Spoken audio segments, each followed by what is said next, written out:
Une revue de presse préparée et présentée par Hélène Frade. Bonjour Hélène. Bonjour Antoine. Hélène, je le disais, à la une de votre revue de presse, notamment cette situation toujours très instable, je le disais, au Mali, après les attaques de ce week-end des djihadistes du JNIM alliés aux indépendantistes touaregs. Solidarité avec le Maliba, le Grand Mali. Pour le pays, ces attaques coordonnées ne doivent pas être reléguées au rang d'un épisode de plus, d'une routine tragique, d'un conflit qui s'enlise depuis maintenant plus d'une décennie. Selon le quotidien burkinabé, Antoine, ce qui s'est passé ce week-end démontre une capacité de planification, de synchronisation et de projection qui confirme l'existence d'une convergence opérationnelle entre des acteurs dont les objectifs sont pourtant différents. La faillite de la junte mise à nu. Le Djeli voit dans la mort du ministre de la Défense, Sadio Camara, tout un symbole. La preuve, je cite, de la faillite affligeante du régime dirigé par Assimi Goïta. On le dit depuis des lustres, la junte a échoué à restaurer la sécurité parce que la guerre à laquelle le Mali fait face n'est pas qu'une question de fous djihadistes, mais d'authentiques Maliens, je cite, se percevant comme victimes de marginalisation, de pauvreté, d'injustice et de toute forme de rejet, et qu'en raison de cette spécificité, les armes ne sauraient être la seule réponse, assène le site d'info guinéen.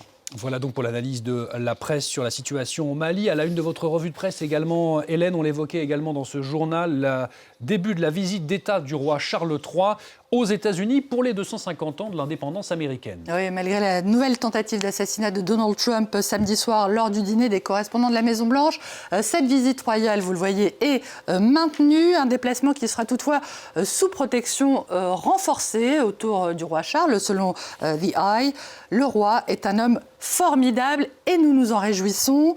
Ça, c'est pour la déclaration du président Trump citée par The Times, le président américain qui a ajouté à propos du roi Charles que c'est une personne fantastique, un représentant exceptionnel et courageux, fermez les guillemets.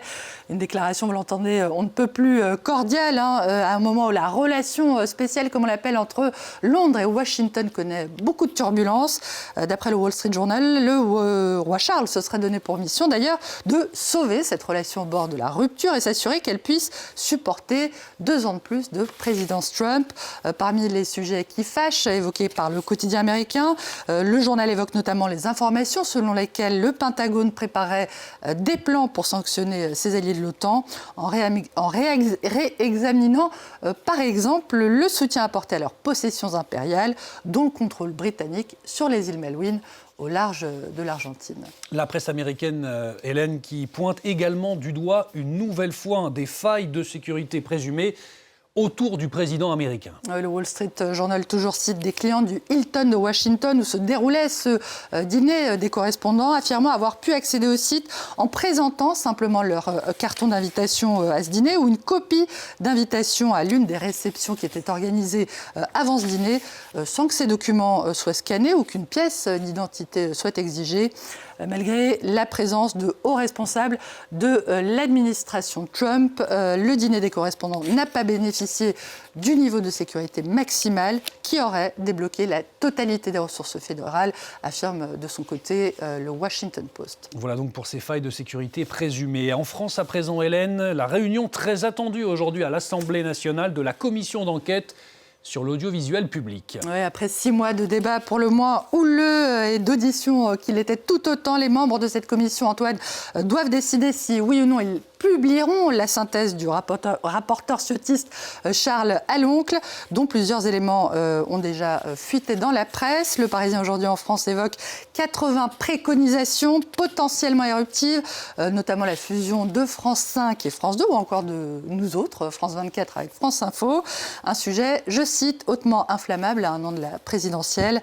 D'après le Figaro, l'échange entre les députés cet après-midi s'annonce tendu et le document serait menacé de censure en raison, je cite toujours, de cette tonalité offensive. Mais selon le Figaro, quoi que l'on pense des méthodes du rapporteur Aloncle, s'interroger sur le fonctionnement d'une entreprise publique financée chaque année à 4 milliards d'euros par les contribuables français, eh bien, ça n'a rien de scandaleux et enterrer ce rapport serait en revanche inacceptable. Libération qui dénonce une commission des sévices publics, indique que les syndicats, les salariés et les directions de France Télévisions et Radio France se sont sentis en tout cas dénigrés et qu'ils redoutent désormais les conséquences politiques politique de cette commission d'enquête. Une commission que le groupe Lagardère, qui est la propriété de l'industriel Vincent Bolloré, a tenté d'influencer, d'après Le Monde. Le quotidien fait état de listes de questions envoyées à des députés avant leurs échanges avec des auditionnés. Questions dont la formulation s'inscrit selon lui dans la même hostilité envers l'audiovisuel public que la plupart des auditions qui se sont tenues ces derniers mois. Exemple, Antoine, de questions suggérées à adresser à la patronne de France Télévisions. Madame la Présidente, comment justifiez-vous d'avoir violé la déontologie et les règles qui s'imposent à une fonctionnaire publique de votre rang et de vos responsabilités ? Pour sa déclaration qui qualifiait la chaîne de télé CNews, propriété de Vincent Bolloré, de médias d'opinion et de télévision d'extrême droite. Voilà donc pour ce rapport explosif, Hélène. Allez, pour refermer votre revue de presse du sport et cet exploit du Kényan Sébastien So, premier athlète à courir un marathon dans des conditions officielles en moins de 2 heures. Ouais, franchir la ligne d'arrivée devant Buckingham Palace après 1h59 et 30 secondes très exactement et pulvériser, vous l'avez dit, l'ancien record du monde établi par un autre Kényan, feu Kelvin Kiptum. Ça méritait bien la une du très vénérable Financial Times.